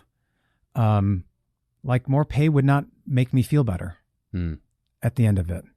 But good men surrounding me who are saying you are fighting the right things, that would boost my morale. Right. And so I think the morale question is a big thing. And again, this kind of stems from, we don't want to look weird. We don't want the pain of being looked at as strange. And we want to be mainstream, or we want to be accepted at, the proverbial cool kids table, or we want the adulation of the world, or whatever, however you want to describe that. I think there's an aspect of that we're desiring the wrong things instead of wanting to hear from our Lord or from other individuals with within the ministerium to say, actually, you're doing the right stuff. And yeah, right now you're going through a tough time, but that's good. And it's going to be good for you, and it's going to be good for them. Like, don't give up. And more pay wouldn't take that away. What do you think about, kind of getting back to like the raising the bar, asking more of people, because one of the narratives that I hear, and this isn't just like within the church, this is just in general, right? So it's kind of the popular one is, and this, I'm speaking here to the masculine spirit, because I know I cannot anecdotally speak to, how the feminine spirit outside of just, working with my wife, of how they work through difficulties. But I feel like as a man, if I'm struggling with something and it's kind of like a there, like your concerns, your feelings are valid, I don't think that really helps me. Yeah. Like, I do best, and maybe this is just, I've got a sports background. That's my molding of growing up with football and wrestling and baseball and tennis. I like the friends that are around me that are just kind of like, to use very nice words, like, you're being a wuss. Yeah. Like, step it up. Like, why are you doing that? Josh Arndt's a good buddy, and we've had 2 interviews with him where he talks about self-discipline, and he's one of the best guys that I know. And, I like when he like says to me, well, why aren't you getting up at 5? Yeah. I'm like, well, like my kids are, we've got a young baby, and like, it's kind of disruptive throughout the night. And he's like, but you can still get up at 5. Yeah. And I'm like, and I'm kind of a little bit angry at him at first. And I'm like, nope, that's exactly what I needed to hear. But I feel like a little bit more of that, of like, buckle up a little bit. And maybe there's specific situations where you've got to work with individuals a little bit differently. But overall, like, I would love to just hear, like, it's time to hit the ground running. Like, to your point, like, we can do these things, and we'll support you on these things, but go sprint in that way. Like, go do that next hard thing. And I do think that helps with the masculine spirit if you're feeling down or you're feeling burnt out. I think this is I think this is also for women. Okay. Like, this particular aspect of it. You've been married longer than I have, so you've got some more insights. You might communicate it in a different way, but I think they respond. I wouldn't say to my sons the same thing that I would say to my daughter. I would say the same thing, but not in the same manner. But it would still communicate, I'm not coddling you. I'm trying to give you courage. And, the word, when you're in the 1 year series and you end up in Easter and you get all the Holy Spirit passages from John 15 and 16, and then earlier in John 14, you end up working through all of the discussions of, Jesus is going to send the Comforter. And I think we hear that as he's going to let us sit in lazy boys. Like, he's going to let us, we're going to be comfortable. And yet everything that he's talking about there is that he's going to give us the one that is going to stand beside us so that we have courage to face all the things we're going to face. So he's comforting us. It is a comfort, but it's not a coddling. Like, I'll do it. Like, get out of the way. I'll do it for you. It is I'm here, and these are the things you're going to have to face, and the Holy Spirit will give you all the courage that you need when you need it. And so we begin reading the scriptures in a manner that robs us of the courage and the outlook that it's meant to give us. So, like, particularly for men, I mean, how awful is it for men to hear, like, oh, you're just going to be comforted. I don't necessarily care about that, but I do care that I will have a comfort in that someone's coming alongside me, and he's going to give me the courage to be able to do the things that need to be done and acted upon. And so, you're going to have sorrow. Like, the word is pain, and it's the same word that's used in Genesis chapter 3 for Eve as well as the sorrow of Adam in the Septuagint, all of this sorrow, this pain is going to come, and Jesus says he's going to send the Comforter so that you have patience to endure, that is to keep on keeping on, as they say, to move forward, that you have courage, that you'd be encouraged not to give up, that you'd be encouraged to keep fighting, that you would have the comfort of you're not alone and you're not in this battle or fight without any help. Mm-hmm. I haven't abandoned you, but this is part of the thing. Leslie, this is part of the deal. This is a feature, not a bug. And we keep thinking it's a bug. Our expectation is that this is a bug. It shouldn't be this way. And in some reality, right, because of the fall, it shouldn't be that way. Mm-hmm. But now God is using it as a feature, right, to actually make us stronger, to give us courage so that we just don't go through life passively, being blown about by every wind of doctrine or everything that comes along, but that we have stamina and strength and steadfastness, endurance to make it to the goal. And so I think, part of I think women need to hear that as well, like in their own way, perhaps modified for the way that they hear things best.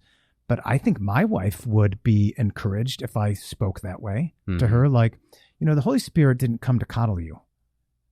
Or my daughter, this is hard. Like, you admit it's difficult. But what did Jesus do when he faced the cross? Right? He called out for aid from his Father, right? Send me reinforcements, send me more ammunition. Don't make me comfortable. And so the Father sent him the angels, and he looked at the cross. He despised its shame for the joy set before him. Because he knew the outcome was going to be blessed. Mm-hmm. And so, like, having that kind of framework to say, like, almost that you get a wry smile when stuff get hard, that you can say, I can't wait to see what God's going to do with this. Mm-hmm. It's hard. Like, I don't want to say suddenly it becomes easy. No, it's still difficult, and it's meant to be. C.S. Lewis, in one of his Chronicles of Narnia, The Horse and His Boy. Mm-hmm. This is my favorite of his Narnia stories. Is, Shasta has to go warn King Loon of the Kellermans who are coming across the desert. And, he's like fleeing lions, and he's like, you'd think it would be easier than this. We've got these lions chasing us. And then he finally gets to the hermit, and all the horses are exhausted. And the hermit says, if you go and run now, you can still make it there before. And Shasta's like crestfallen. Like, I've just done all this hard work and now I have more. And Lewis, as the narrator, says, for Shasta had not yet learned that you are often rewarded from doing one good deed by being given another more difficult one, but better.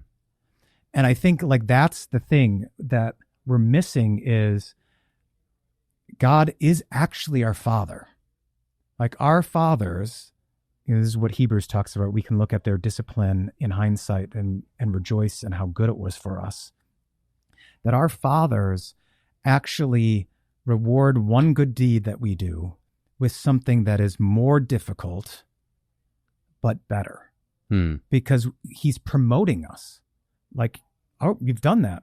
Great. Lewis talks about this same thing in Mere Christianity. He's like, no father is satisfied when his, 18-month-old takes his first step. He's pleased, but he's not satisfied with that. He wants his son to grow up into a full-fledged, articulate, strong man, who's raising his own children.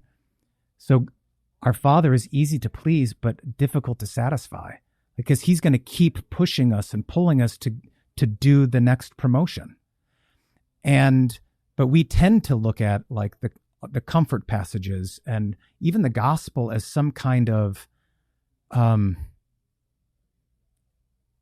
easy pass, instead of actually he's going to continue to promote you, and he's going to continue to make things difficult precisely because he's your Father and he loves you. And he's going to treat you like a son. I think there Lewis says, he quotes the "Be ye perfect." Yeah, that's exactly what he's saying. And he's serious when he means that. Like, he's not going to be satisfied until you're made perfect. Right. So he is moving you along that spectrum. Hence, progressive sanctification and, Yeah, well, and that's part of it. So it's not like we've earned it, but he is making us worthy of it. Yeah. And it's not he's that giving we're us going to reach it this side of heaven. Correct. We don't claim that we do, but the trajectory until our dying breath, that's the trajectory. Yes. And we should learn to expect it. Like that this is the expectation. That is our hope, that he's going to do these things. And that these things are actually good for us. So we should expect these good things, that he's not going to give up. He's not going to be satisfied with where we are right now. He wants to make us better, more like him. And those are the coaches. I mean, I've had many coaches throughout life. Yeah. And one was Dave Bischoff was our high school coach. Okay. And he was just a hard-nosed, old-school one, never satisfied, but when he gave you a compliment, it meant the world, right? Because he wasn't flinging them around. Yeah. And, I mean, there were times that I kind of despised him, at times because he was just hyper-harsh and, But in the end, like, by the time we were graduating as seniors, like, he was the single most influential figure in our entire high school career. And all of us baseball players that graduated with him would say the same thing. And you go this, I mean, people that play college football, the famous coaches are the ones that are hard-nosed and they expect a lot out of you. And same with teachers, same with like bosses, all those things, like knowing, not ever just being satisfied, but always pushing and pressing. And we've kind of lost that spirit of, we get stuck in the coddling. Like, we don't want to rock the boat. We're going to coddle. We're just going to, everything's peaceful. Everything's fine. No, not everything is fine. And God's going to use that, actually.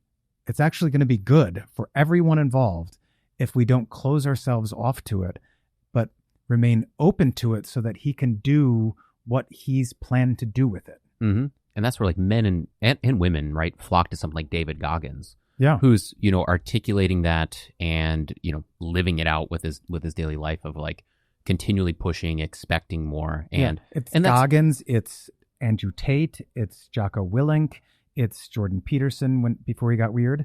Well, I think he's coming back. Is he coming back? The last year, I've been really impressed by it. Okay. But like all these people, right, who are not going to be satisfied, you start with these things, but you don't stop there. Like you add and you add and you add, and it gets harder and harder, but it's good. Like that's my favorite thing with Jocko is, when they didn't get the gear they wanted, he's like, good, or, this didn't go our way. Good. It's going to make us better. Like that kind of spirit, I think we need to recapture in the church, particularly at the top, meaning the clergy. Like I'm not walking into a perfect congregation, but it's a congregation that God chose for me, for my particular things that I need to work on and for the things that they need to work on. Right? So I need to suffer here. I need to endure the pain and let God continue to promote me and them through these difficult things. And if we don't have that, so instinctively people know that that's the kind of message they need to hear, right? So if we don't have that within the church, then they will only go to David Goggins, right? And go listen to those guys. Like those guys are great. Like it should be an and. But if we don't have that, then they're only going to find that kind of teaching that gets to their soul that says like, yes, there are all of these things wrong with you. In Christian terminology, like you're plagued with sin. Yeah. And God wants to move you in this trajectory. the formula he has is repentance and grace and not leaving you. He's made a covenant relationship with you. He is going to continue to be your father, but he's going to discipline you, and he wants you to, take these steps forward. Mm-hmm. And ideally, we have that voice, and we don't need to be running workout programs. And it's probably not the worst thing, but that's probably not step one in your church is to run. Particularly be good at the seminaries. Yeah. It would be very good. Yeah. So it's okay to have voices in both of these different fields, but we should not hand that off only to the workout community or the military community. Right. This is language that is used throughout. I mean, fight the fight. I've fought the fight. I've ran the race, right? Mm-hmm. I mean, Paul's language in 2 Timothy 4, that's good. Like, those are, to run a race, you've got to train to run that race. Mm-hmm. Like, you have to be on your P's and Q's. You can't train one day a week and then eat potato chips the rest of the week and think that you're going to be ready to run. Right. Same with the fighting. Like, that language needs to be restored. Yeah. And we really have the fullest kind of witness and articulation throughout the Bible to use this in its proper terms so it doesn't go awry. Someone like Andrew Tate, it certainly has kind of a diabolical aspect to it that can manifest. So. Yeah. Well, I mean, I think also what it can restore is the recognition, if I were to distill a lot of what I have listened of Tate mm-hmm. or heard about him or read about him. And I don't know a ton, so I don't either. Okay. Is that you have more agency than you think. Right? That's like all these guys. You actually have agency. And God has put you into these positions and given you a certain agency to respond in various ways. Are you going to use the agencies he's given you, or are you just going to throw up your hands and complain that it's hard? And the message of the guys that, in the secular realm that you've talked about, they're all like, no, use the agency. Mm-hmm.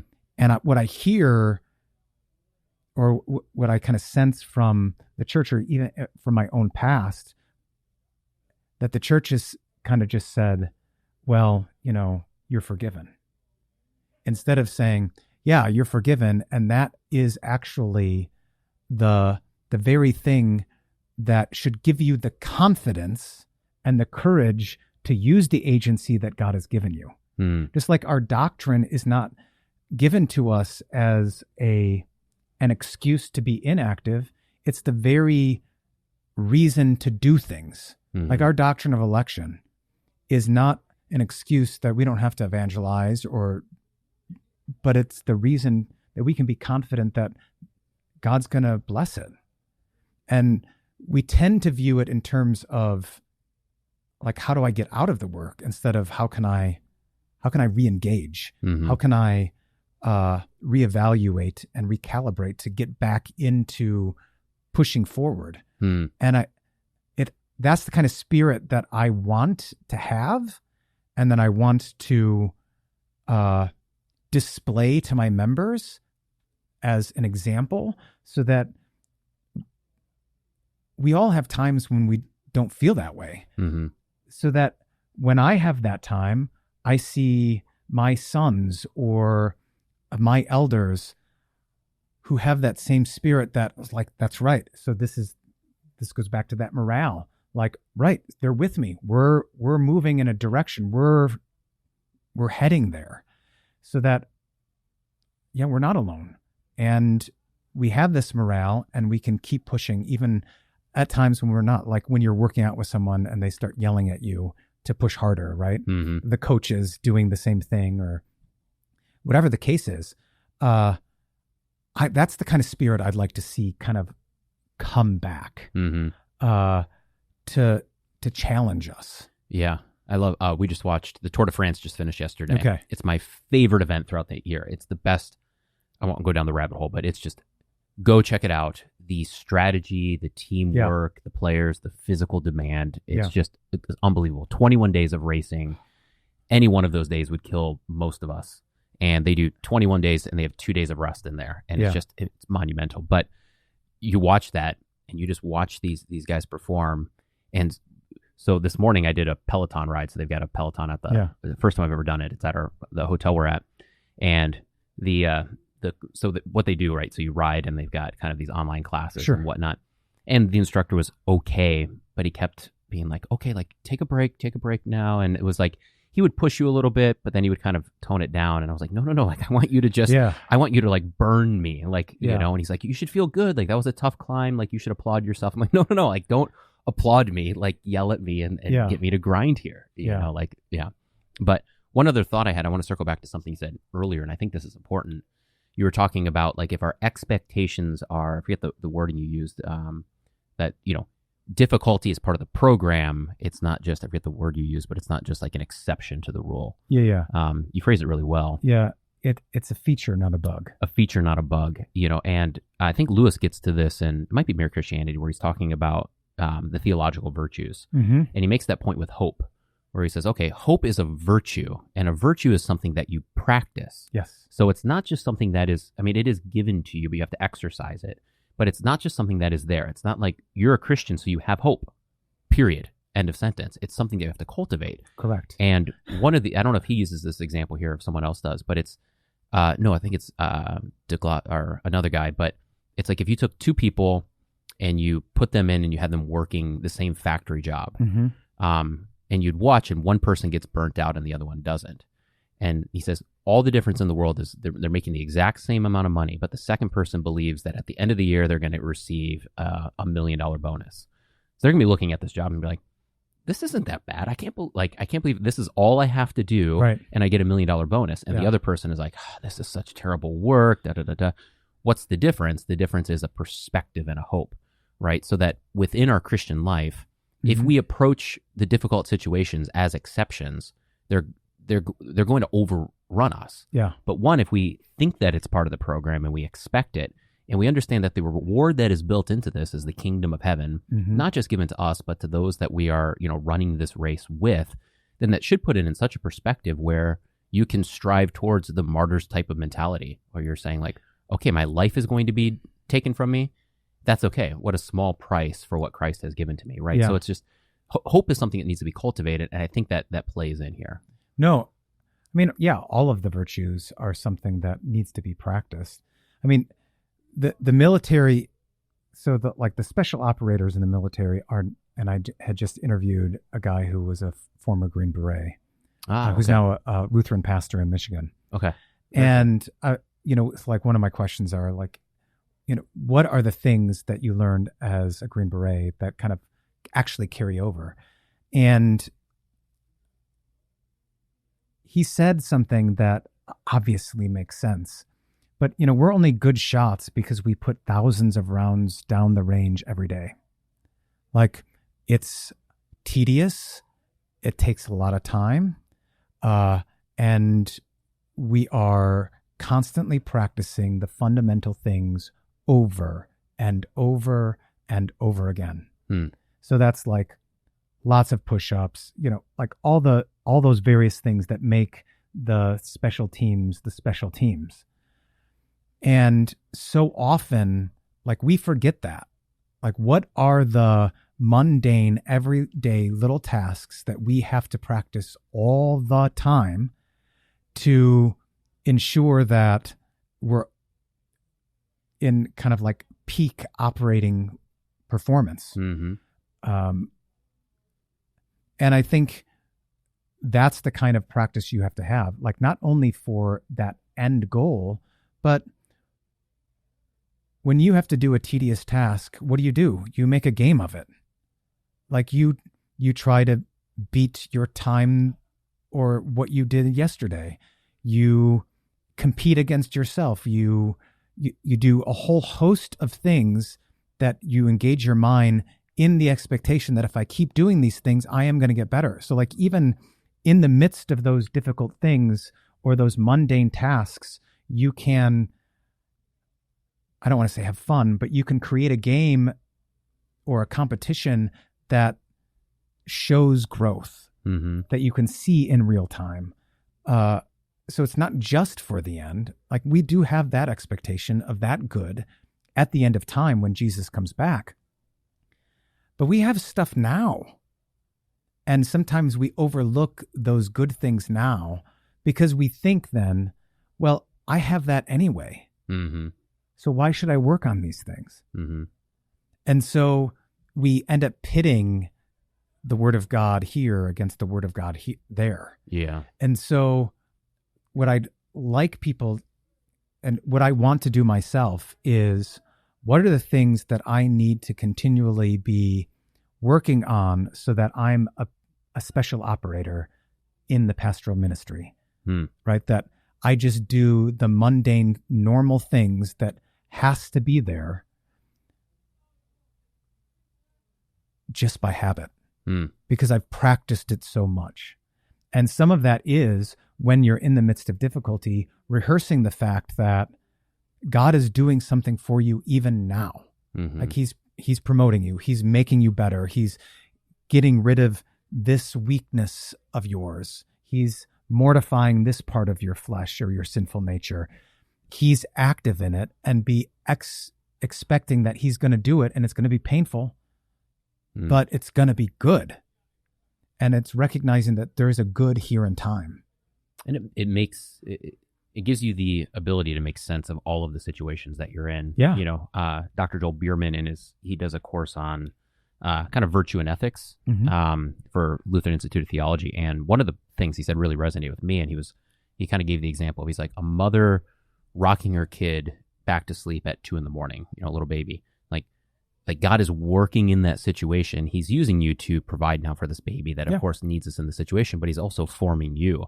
And of course, that hit home because we've got a 2-month-old old at home, and we just had a colic. Our third was colic for like 4 months. And it's a static feeling at midnight when the baby's been crying for an hour and a half. Yeah. You know, but if you can reformat your mind a little bit, it doesn't mean it's not difficult, but it does mean it probably won't overwhelm you if you can think about it in those terms. Like, what a blessing that I can be here for this child going through a difficult situation. How terrible would it be if I was not here? So that's a blessing.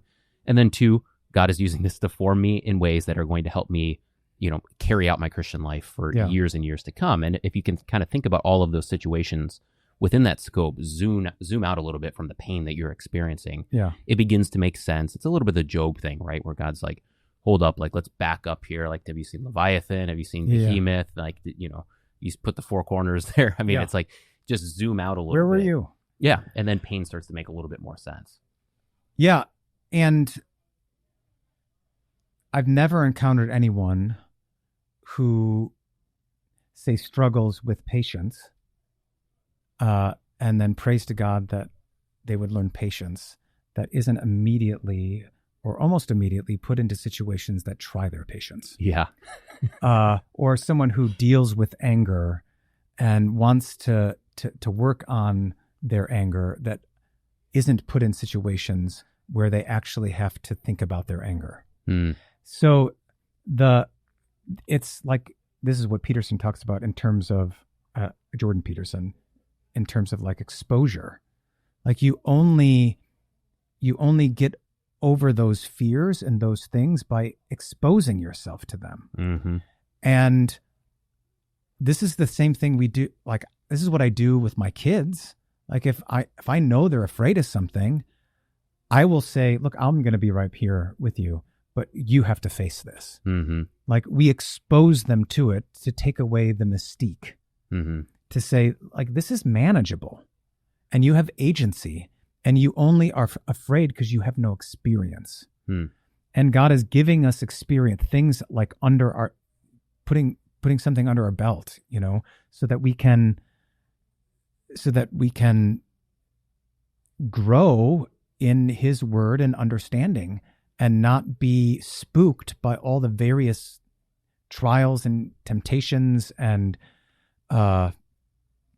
pressure that we receive as we live out our lives. And that's part of like just the reframing it in terms of our initial response is, this is bad, it's hard, I can't believe this is happening. But our response should really be, let's take a step back. Let's look to see, okay, there are a lot of things that God could be wanting to do. I mean, maybe it's because I actually sinned, right? And he's wanting me to be aware of that. But it could just be like a red flare, like, hey, pay attention to this because this is something you need to work on. And I would much prefer to go through life looking at those things in that manner, that that helps me to see that God is not absent, but he's actually doing these things because he cares for me.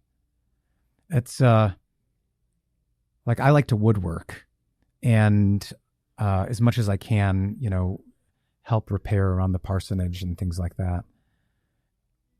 And sometimes my wife will say something like, so how long is this going to take? I say, well, if it's as easy as I think it is, it could be like 15 minutes. But I could get in there and it could be hours or days. So I'm hoping, for the best. But if it's not, I might get a new tool out of it.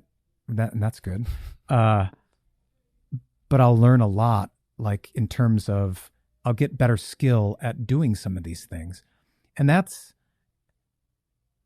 very different than how I used to respond. I would just be mad. Like, why can't it just be easy? Why can't I start a project and it just go the way I have it planned in my mind? And that has a lot to do with my own skill level, my own patience. But I think in some ways that's how God deals with us. Like we have how it should go. And then God says, yeah, well, we'll see about that.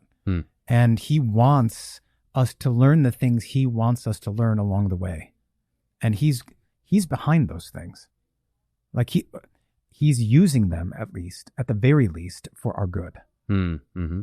And if we can begin to start seeing that there's a method to that madness, that initial shock of why is it so hard, then maybe we can take a step back and say, all right, I can do a lot more. Like I can actually push harder because I know that he's working some things on this side. Can you point to something in your life where you can look back 10, 15 years and you can say, okay, God has strengthened me in this area in ways that maybe I didn't expect, by taking me down this difficult road? I think primarily like dealing with inactives. With what? Inactive members. Okay, yes. I don't know if I'd use the word afraid, but it was something I would avoid. You'd see them in the grocery store or, you'd call them up to check in. And, I'd have in my mind how I kind of want this conversation to go, eventually to say, hey, we miss you. Please come back. Now I just say, hey, what's keeping you from coming to church? And I just put it out there. Like instead of trying to tiptoe around the subject that we both know, he knows that I want to talk about and I know I want to talk about. Yeah. Now I just said like, hey, I haven't seen you in a while. What's getting in the way from you coming to church? Or what's getting in the way of you being more active at church or more participatory here? And when I started asking that question, instead of like tiptoeing around, I actually get answers now. Like sometimes they don't believe what we believe anymore. And it's like, well, you want to talk about that? Do you want to talk about why we believe what we believe? Sometimes yes, sometimes no. And then like, I'm actually getting answers instead of, yeah, I know I should. And then that's the end of it. So like just being forthright and not avoiding the thing that he knows or she knows, and I know that that's why I'm actually calling them or coming up to them to say hi. Years ago, I wouldn't have done that. And I realized that there is like just facing that difficulty of asking that, which is not a hard question to ask, but when you are facing someone, it can feel difficult. Just doing it is actually much more rewarding. So not just letting things happen, so being proactive on things. I think over time I was always a pretty proactive person, but there are always places or, sectors in your life that you kind of let go and just kind of let go to seed instead of actually cultivating, and just seeing that this is all kind of interconnected. I can't let some things go and and really focus on others, I really have to be kind of engaged in all of these arenas, like exercise, nutrition, prayer life, reading the Bible, like all the fundamentals that the special operators do, like that. Having good nutrition, exercise doesn't mean you have to be svelte, but that you are in tune with your body and your instrument. Like this is the instrument through which you are proclaiming the gospel, whether it's your voice, your body itself, your hand jet, like all of those things, you've got to know it. And you got to know how much you can push it. And that's what you practice. You cultivate practicing how hard you can push it. And so that you can be effective. Jason Braaten, this has been great. Thank you. The boys are getting rowdy out there, and I hear an organ, so we might have a church service coming up. I'm not really sure what's going on out there, but we should probably go check. Sounds good. Yeah. Well, thanks for the time. Yeah, this is fantastic. We'll have to have you on again. And real quick question: have you done Exodus 90 or heard of Exodus 90? I have not. Either way. Okay, so reason I bring that up, so it's something the Catholic or organization puts out. From a Catholic, Roman Catholic background, and it's 90 days leading up to Lent. And it's geared towards men, and it's got all of these disciplines. So it's no alcohol, it's no snacks, fasting on Wednesdays and Fridays, cold showers, mandatory workouts, no television. It's all in. And we're entertaining the idea of doing something like that with the Lutheran Church, but I think looping together with you and with Goddestin's would be a lot of fun to explore what that would look like to put a program out there to set up fraternities where men can step in and take on these tasks that kind of fit with the liturgical year. That's great. Yeah. I'll be excited to hear more about it. Yeah. All right. Well, hey, Jason, cheers. Thanks.